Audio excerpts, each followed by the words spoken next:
She didn't just forget my birthday or Father's Day. She cheated on me, I said. No, Daddy, she wouldn't. She had to do it, but I won't accept it. Think about it. The last few weeks, she's been acting strange. Friday night, after getting a tan and getting her hair done, she went out dressed like, that was definitely not for me. She shook her head. Babe, she avoided me all day Saturday and Sunday. She clearly had either guilt or hatred for me and didn't want to be around me at all. When has she ever taken you to the beach without me? It's always a family excursion. What if it's not an affair? What if it was just a one-time thing? Can't you forgive her for one time?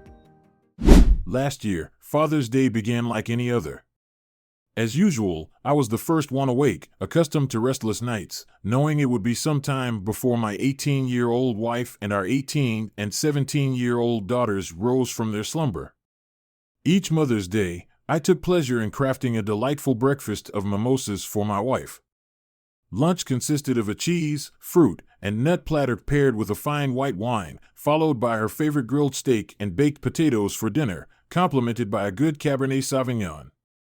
When the girls were younger, they lent a hand with breakfast and the customary wait for Mom, but as they grew older, I found myself indulging them solo.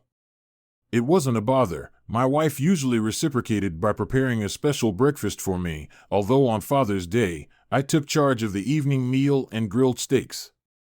So, last Father's Day, I patiently awaited my wife's awakening for breakfast, a rare occurrence in our household. Secretly, I would nibble on something small around 6 a.m., knowing I couldn't wait until her usual 9 a.m. rise without feeling famished. When she finally stirred, she greeted me with a kiss and heartfelt wishes for a happy Father's Day before setting about creating a special breakfast for the family. For lunch, we ventured to a quaint cafe, indulging in their renowned Dr. H sandwiches. Overall, it proved to be a pleasant day. My wife is a slave to the calendar and knows when all the important dates fall. She manages everything from holidays to the kids' activities with a dry erase calendar hanging on the side of the kitchen cabinet. All holidays, milestones, school events, half-days, etc. are recorded on the calendar. Nothing is ever missed except when I miss something, of course. The next year, when my wife was putting the dates on the calendar at the end of May, she said, "Hey Bill, your birthday falls on Father's Day this year." It wasn't the first time, so I wasn't surprised. I said, "Nice, don't save money and cheat me if I don't get 2 gifts." Kathy replied with a laugh, "You'll never leave me alone if you get cheated out of a gift. I'm going to have to do something special for you this year." I kissed her cheek and squeezed her ass as I walked out of the kitchen. I hoped she meant something more than the annual birthday and Father's Day she started giving me when we were making regular love, but never finished them. They were usually part of foreplay, except for those 2 days when she brought it to an end, so to speak. On my birthday and Father's Day, she would give me a good time, not expecting to get one in return. I usually brought her to orgasm.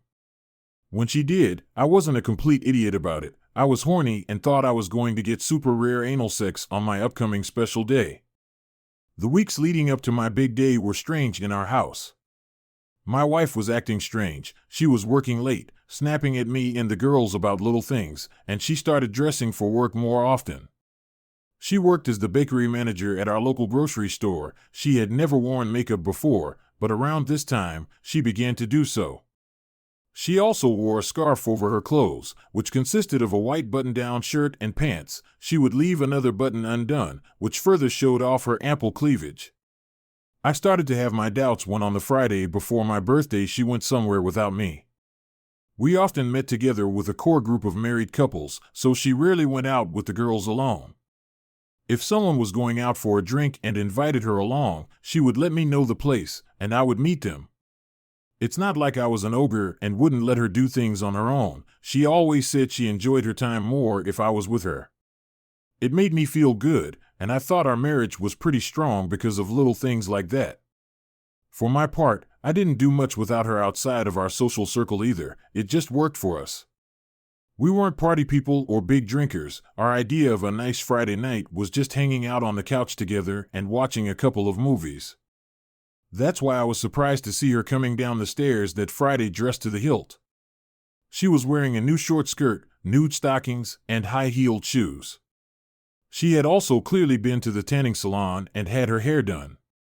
I whistled and asked, "Honey, did I forget about the fact that we're going out? Let me get dressed real quick." "No, Bill. I'm going out with a few people from work." "I thought you could order a pizza for yourself since our girls are going out too." I was shocked. She had never mentioned it, and it wasn't on her precious calendar. "Oh, you didn't tell me you had plans. I thought we'd finish our shows tonight." A look of fear appeared on her beautiful face, but then she pulled herself together and softened. "I'm sorry, babe. I was just asked today." I made it a point to look her over from head to toe and said, "So, you just found out today, and in the hour you were at work before me, you bought a new skirt, went tanning, and got your hair done?"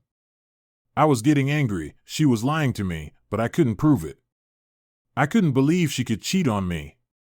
It was out of character. She was the epitome of a suburban soccer mom, wife, and mother. Our sex life was great. We still made love several times a week. She had no reason to cheat on me. She snapped back, "I worked half a day today. I wanted to look good for a change." Before I could respond, she was out the door without another word, leaving me wondering what the hell had happened. I waited for her, and she came home just before midnight. Her hair was no longer lying down but was put up in a regular ponytail. So much for the hairstyle. She walked past me without a word and went upstairs. A few minutes later, I heard the shower running. I could only shake my head and wonder what she had done that she had to shower before bed. She didn't come down and say good night before going to bed. I realized that something was wrong in my perfect little world and wondered how wrong. I work in the retail industry, so I was at work on Saturday morning. Usually, when I was getting ready for work, she would wake up and kiss me goodbye before going back to bed. That morning, I got nothing. Once again, I was shocked. When I got to the store, I saw Missy waiting at the entrance. Missy was the morning barista at our big store's coffee shop. She was a pretty red-haired girl whose blue eyes were striking. As happily married as I was, I couldn't help but take notice of her. I had always liked redheads. "Hey, Bill," she called out as I approached the entrance. It was still locked since it was a half hour before the store opened. The guys on the night crew could have let her in, but as she had told me before, she didn't feel comfortable alone in a store with a bunch of guys. "Good morning, Missy," I said as I opened the doors in front of us. "What's wrong, Bill?" "You look like someone killed your cat," she said. "I'm sorry, I have a lot on my mind today," I replied. She gave me a strange look but left it at that. "Give me a few minutes, and I'll pour you a cup of our best," she said. I forced myself to smile and said, "Sounds good, I'll see you soon." I locked the doors as she hurried to get the cafe ready for the morning rush. I knew she would be very busy once the store opened. Our little cafe was always crowded in the mornings. As I walked the floor, I would check on the crews who were preparing their departments. I always went around the departments in the morning. This was not necessary as I had a very good team of department managers, but it gave me a chance to say hello and make small talk. I felt it was important to maintain a good relationship with my team members, and I think they appreciated my efforts.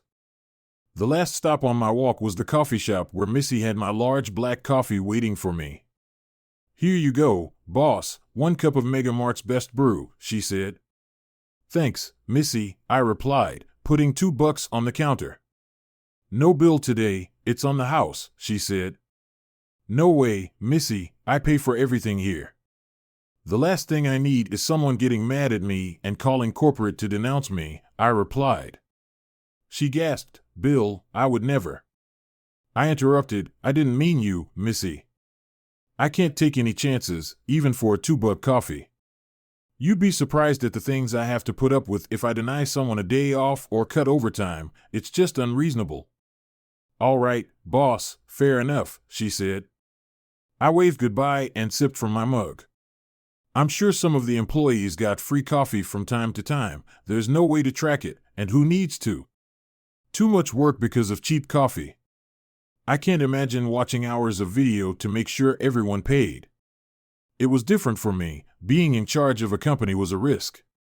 Employees lost their temper over the dumbest things. I had HR called on me because I was enforcing parking regulations. Seriously, calling HR because you have to park in your backyard, that's ridiculous. The day ended and went pretty quietly. The thing that excited me the most was the old lady who stole the cat food and bird food.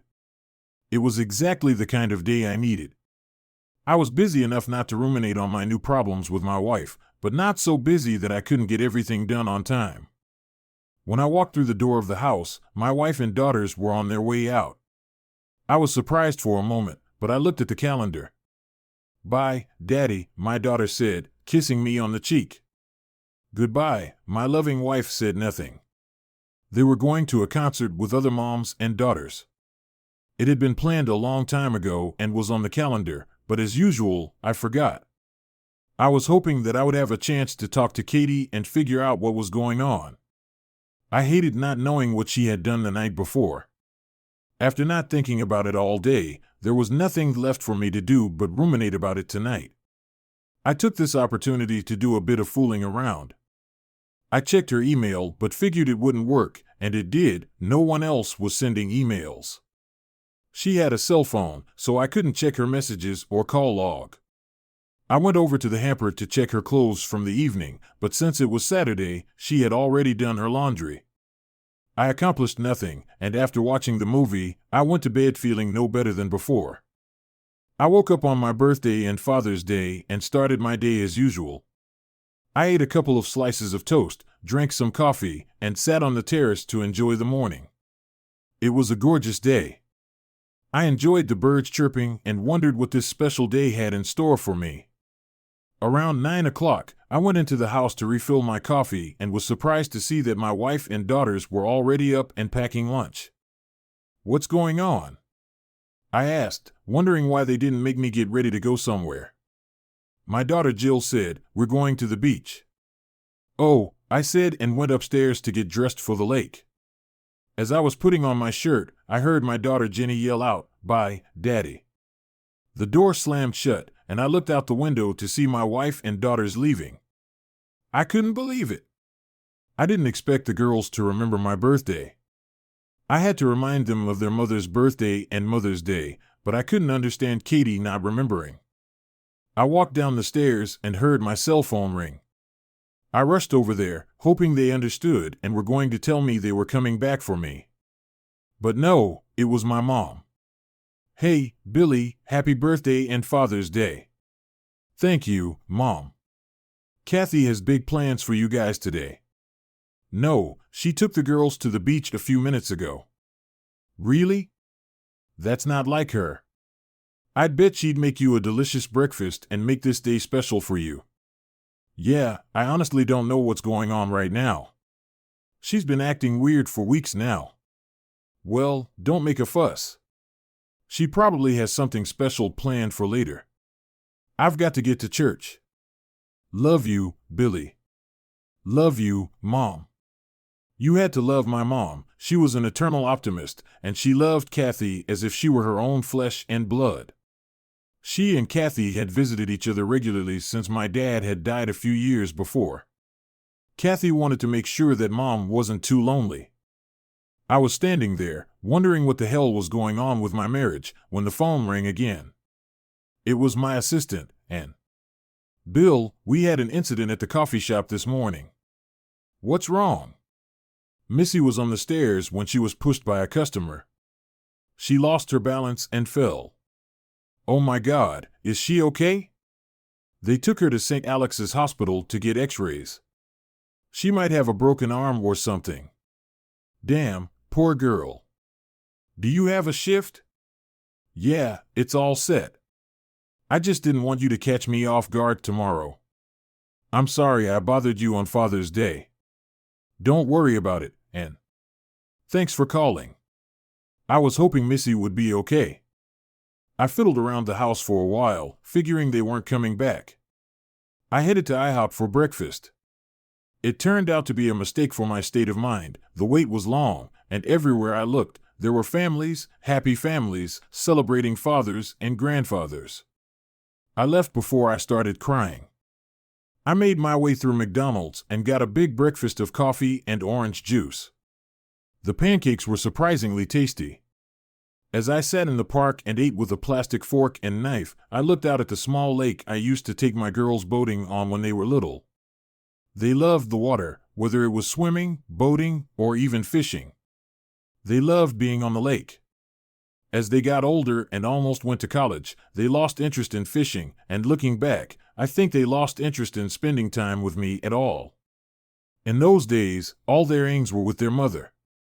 Probably the right thing to do, shopping for clothes with my father, I'm sure, would have been burdensome for a young girl. At 1 o'clock, there was no word from my wife. I could only assume that there would be no dinner together. I stopped by the Doctor Who cafe and ordered a Reuben. Of course, the name was related to the show, like the doll, Reuben Revolution, or something equally silly. Being a 40-year-old man who has no idea what's cool and what's not, I took a picture and registered on Facebook. I got the usual likes and Happy Father's Day greetings from my friends and acquaintances. Oddly, my mother-in-law commented that she thought I was at the beach with my wife and girls. Apparently, my wife had been posting beach pictures on her Facebook page. I finished my sandwich and headed to a sports bar near my house. I hadn't watched a ball game in a while, so I decided to drown my sorrows in Miller Lite. The bar was crowded, and I wasn't in the mood for it, so I went to the cigar lounge next door and treated myself to a $60 Opus X, Happy Birthday to Me.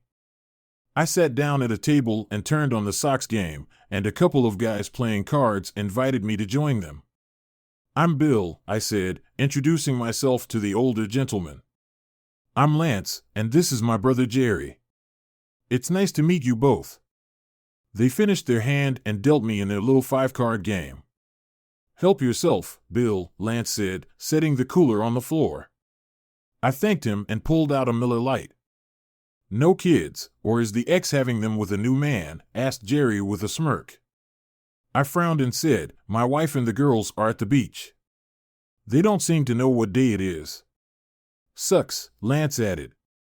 "I don't see my boys much, both are serving," Jerry nodded, adding, "My daughter lives in California, my grandson Charlie just turned 2 years old. I'm going there next week." "That's great," I said.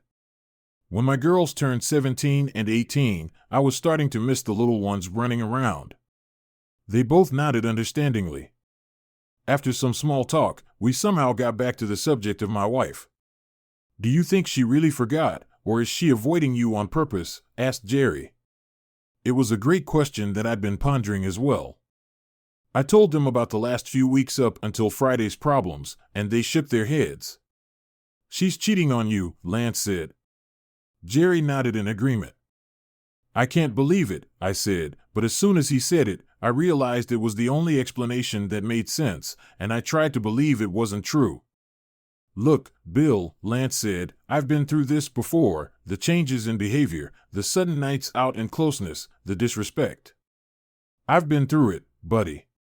My wife, a co-worker a couple of times, and when I found out about it, I divorced her. Biggest mistake of my life." "What?" I snapped back at him.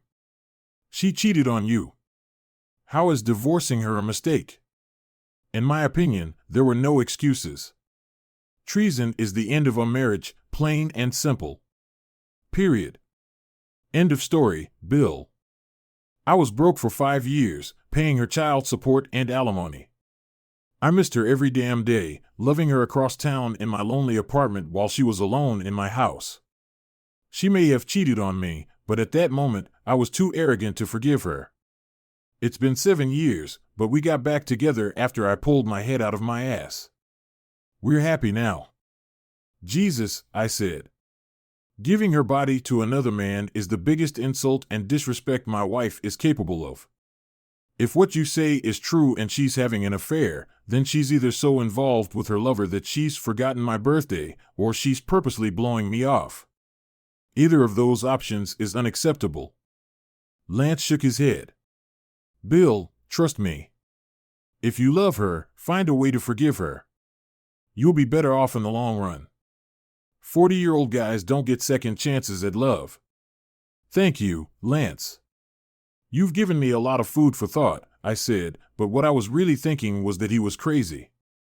There was no way I could forgive her for cheating on me, and no way I could stay married to her. I shook both men's hands, wished them well, and left.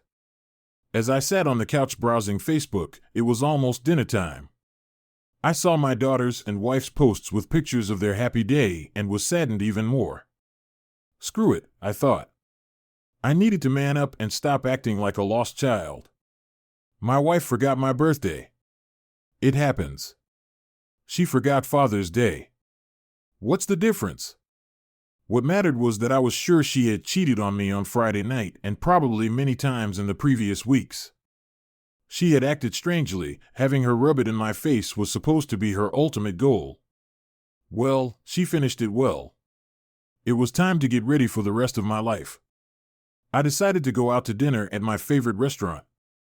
I knew it would be a long wait, and that was okay. I didn't have anything to do, so I took a shower, put on my sport coat and slacks, and went to get a steak. I was sitting at the bar of a steakhouse waiting for a table when an older man sat down in the empty seat next to me. He saw my bottle of champagne with one glass and frowned. Fortunately, he didn't say anything, just ordered a martini. As the bartender was filling my glass, the man apparently couldn't resist asking, "Are you celebrating alone, or am?" "I'm taking someone else's place," I said. "No," I said, "it's okay. I'm alone here." He nodded and took a sip. He must have been in sales because he couldn't sit still.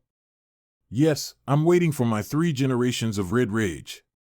My wife is helping my daughter, who broke her arm today. I guess she doesn't take well to having to do everything with her left hand." He laughed and continued, "You just don't expect your grown children to break bones." I thought those days were behind us. I agreed with his opinion and nodded.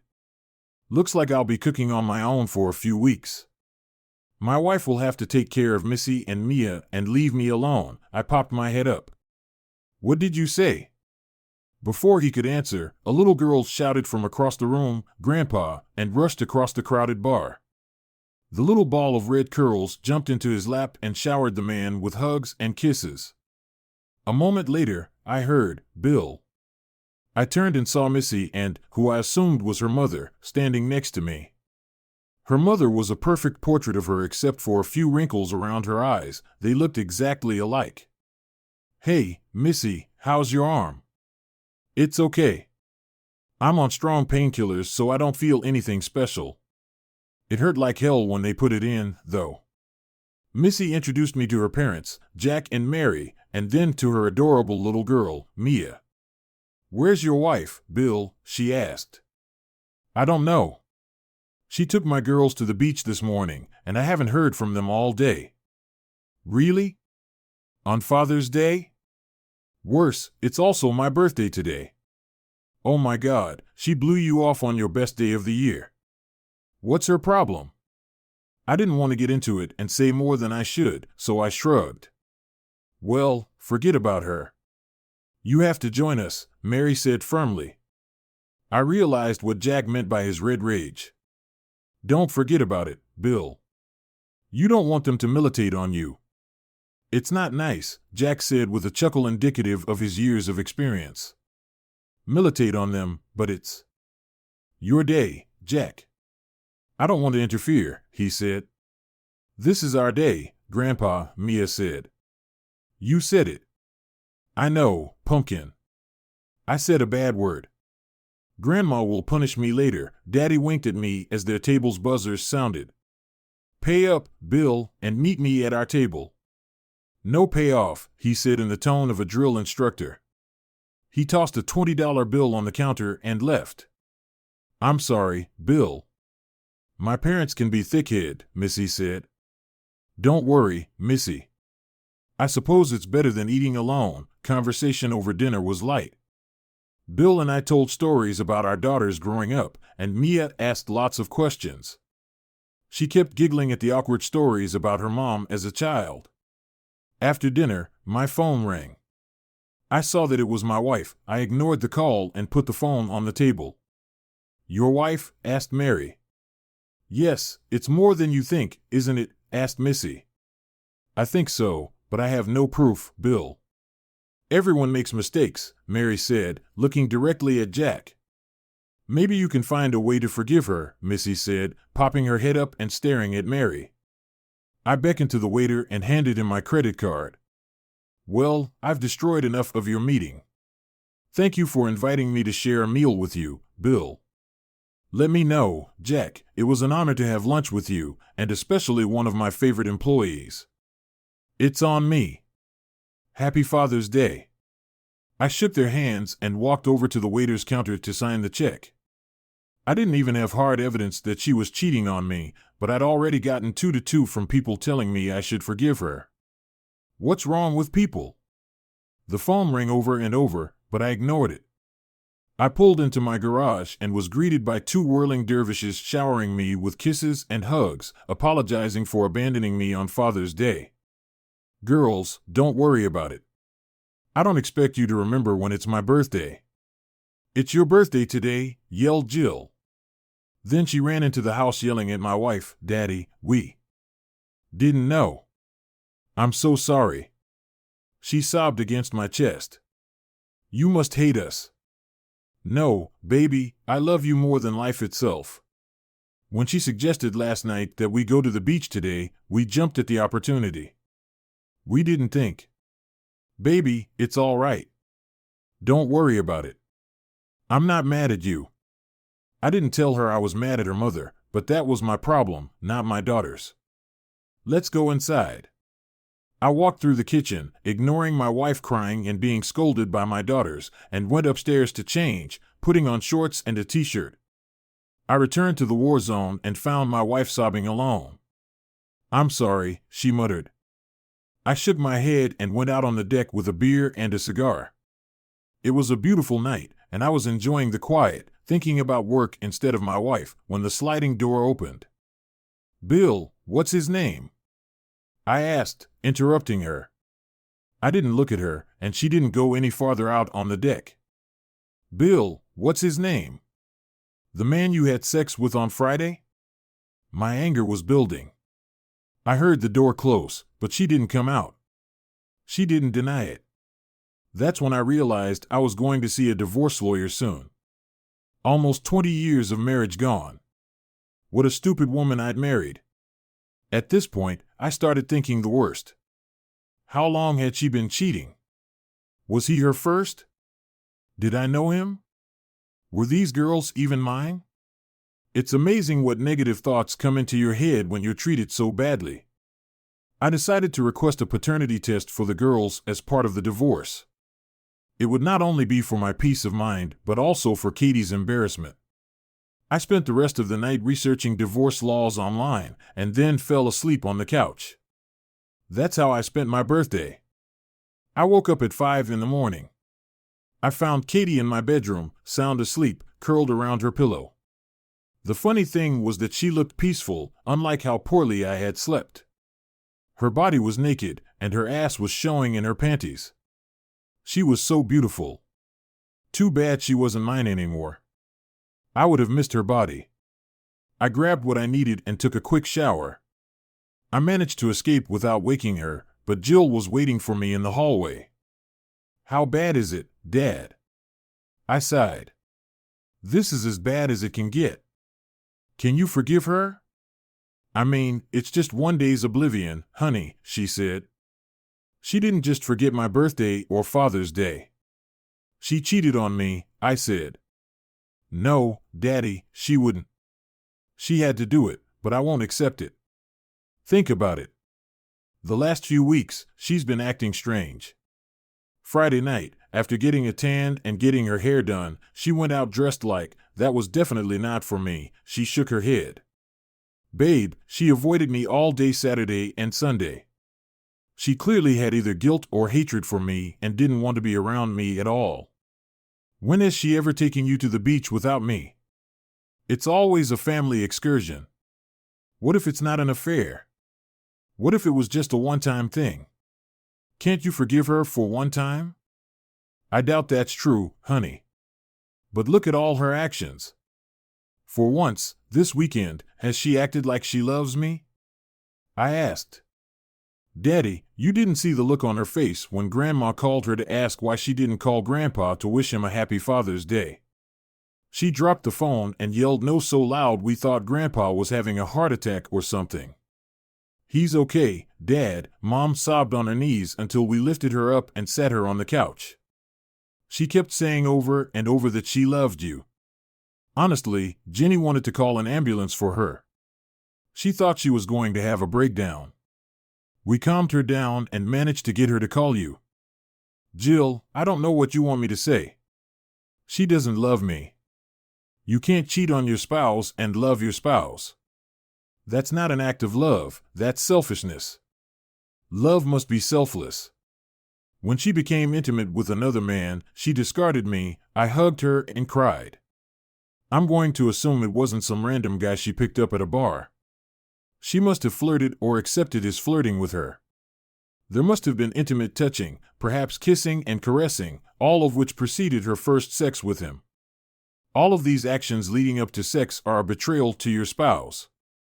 You can't be in love with someone and show someone else intimate affection. Please don't divorce her. I have to go to work. I'll talk to you later. She walked into Jenny's room. I'll be sure to tell her about what we talked about. There would be no more secrets in our family. I wondered how much longer we would be a family. I knew Kathy would be too busy at work to try to call or text me, so I was calm most of the day. The only thing that made the day not quite normal was filling out the corporate forms related to Missy's accident. She would be compensated for her vacation, and I hoped she wouldn't be too worried. I didn't know anything about her personal life, except that she wasn't married. She came in to sign the forms and fill out the accident report. I wrote it for her as she is not good with her left hand, and she signed it. How are things at home? She asked. Not really, she didn't deny it when I told her about her affair with Bill. I'm sorry, I'm sure you don't want to know my life story, but I understand how you feel. My ex-husband cheated on me while I was pregnant. I kicked him out before my daughter was born. My mom was furious, she basically called me a throwaway. Jesus, I thought it was weird when your mom mentioned last night that she forgave my wife. She was looking right at your father when she said that. Yeah, I noticed that too. I'm not sure who exactly, but it makes me think one of them was cheating. I'm sorry, you shouldn't. They seem happy, so they're free to live as they please. I prefer never to trust a liar. Me too, I said firmly. Kathy wasn't home when I got home from work. She was probably having sex with her stud, and I was pissed. I got back in the car and drove the 2 miles to her grocery store. I saw her car in the parking lot, and to my surprise, I saw her sitting in it with a young man. When I stopped in front of her car, she noticed me, and I saw her yell. No! She opened the door, but I had time to leave. If she was going to cheat on me, he could have taken her. I'm done. I drove home and ran upstairs to pack. I planned to stay in a hotel until I found an apartment. Before I knew it, Jenny and Jill were crying and begging me to stay. Sorry, girls, but your mom was just about to cheat on me when I caught her. She was in the car with some guy when I pulled up beside her. Dad, this has to be a mistake. Girls, I know what I saw. She had a man in her car. Why would she stay after work and have a man in her car if she wasn't going to take him somewhere? She can't say they were just having lunch. There is no innocent explanation for her sitting in the back parking lot after work with a man in her car. Daddy, please don't break up our family, Jenny sobbed. Honey, your mother ruined our family. It's not my fault. I hugged them and kissed their cheeks. I love you, girls. I'll be in touch every day. I left them crying in the bedroom and went to the garage. As I drove out of the garage, I was almost hit by Katie speeding away. I shook my head and drove on. The next week was nothing short of pure hell. I refused to take my wife's calls, and for the first 3 days, she called me every hour on the hour. She must have taken a week's vacation because she couldn't call from the shop floor and had to be on the job site all day. She left countless messages begging me to call her. I deleted every one of them. After those 3 days, my mother, mother-in-law, both daughters, and Kathy's sister begged me to talk to her. They all said it wasn't as bad as I thought, but every time I asked them if she had cheated on me, they wouldn't answer. They all knew she had, they just wouldn't admit it. I stopped taking everyone's calls. I told my daughters I would talk to them, but their mother was not to be mentioned. I had to hang up twice before they believed I was serious. At the end of the week, I met with a lawyer. I wanted to just split the house in half. She could own the house until the girls moved out, then we would sell it. The lawyer said I could get more than half of the proceeds for the house since my contribution to the down payment and monthly payment is more than Kathy's, but I told him to just split everything equally. I thought alimony or maintenance was a done deal, but it turns out that since my wife makes enough money to support herself on her own, I don't have to pay her anything. That was the best news I've heard in a while. I don't have to pay her to her lover. The only catch was that I had no proof of her cheating. The judge might not allow it and reduce it to irreconcilable differences, and I'd have to prove that we were trying to work things out. I'd take my chances. My attorney was preparing to file for divorce, and life went on. There would be no forced mediation or counseling. There would be no lawsuits for alienation of affection. There would be no drawn-out fight. The split was fair, and any judge could see that, even blindfolded. But nothing comes easy. What she could do was fight. When she was handed the papers, she unleashed her family barrage on me again. Turns out she only a guy once that Friday before my birthday, or she convinced everyone that she did. I was labeled as the bad guy because I wouldn't let her explain, as if any explanation would have been acceptable. My mother basically called me a wuss because I didn't fight for my marriage. My mother-in-law told me that we are even because I too broke my vows by not staying with her during the hardest times. My daughters told me that I should stay in the family because our divorce would scar them for life. It was unreal. I hadn't done anything wrong, but I was being accused of divorce. It got to the point where I asked my daughters to give their saliva for a DNA test. They refused until I lied to them and told them it was a court order. Kathy wrote me a letter that was mailed to my store. I read it, and it said she was caught up in a kid's attention to her. I say kid because the bastard was only 21 years old. They'd only had sex once in the back seat of his car, and sexually, he turned out to be worthless. Like the fact that he turned out to be a loser was supposed to fix everything. She also said that when I caught her in the car with a guy, I told him privately to never talk to her again. It didn't matter, she cheated on me once, and once was enough. The best part was that because she gave me the letter, I didn't have to prove cheating for the divorce, she did it on her own. That meant I didn't have to file an irreconcilable differences claim and prove that we were trying to work things out. Karma was finally on my side. She tried to resist the divorce, but when the judge saw the terms I proposed and her letter confirming the infidelity, he approved it. I was supposed to be divorced in 60 days, and so I found myself alone on an island of desolation. For refusing to talk to her, I was labeled as immature, and it got to the point where my mother and my daughters stopped talking to me.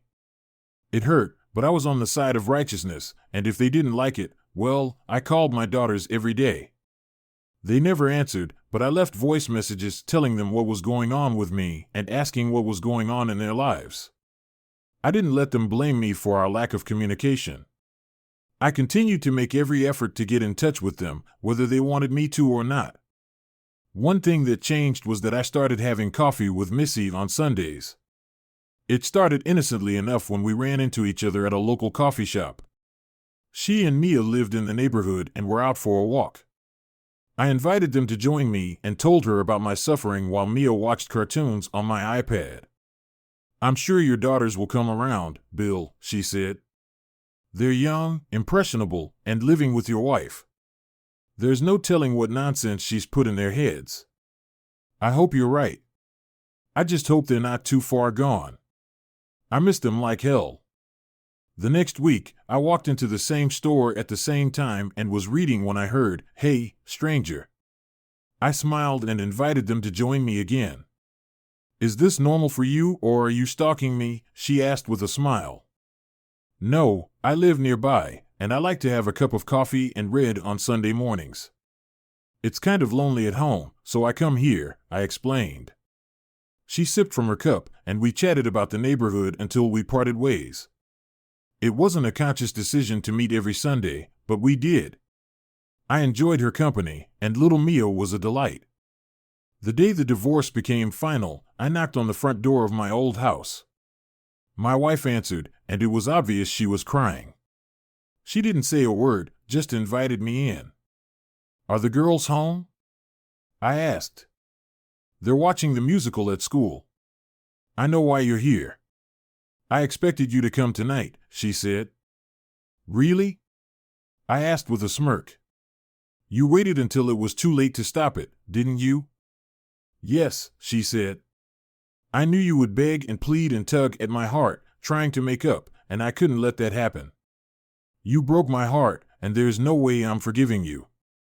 Damn it, Bill, it was one time, one bad mistake. Why couldn't you forgive me? Why couldn't you find a way to stay with me? Didn't you love me as much as I loved you all those years ago?" she sobbed. I laughed. "Did you love me when you flirted with your douche? Did you love me when you avoided me all weekend and left me alone on my birthday? If that's your idea of love, you're beyond help." "I never wanted this to happen," she sobbed. "I never wanted a cheating wife either, but here we are," I retorted. She gasped and started to speak before I interrupted her. "Katie, not only did you break my heart, but you turned my mother and my daughters against me. I will never forgive you for that either. It's your fault for acting irrationally." I got angry and said, "If you don't make my mother and my daughters apologize to me and make things right, I will tell every man you date that you are a cheater. I will try to ruin every relationship you have in the future because you ruined mine. I don't need anyone else." Wrong answer. I guess I'll have to find other ways to hurt you and embarrass you.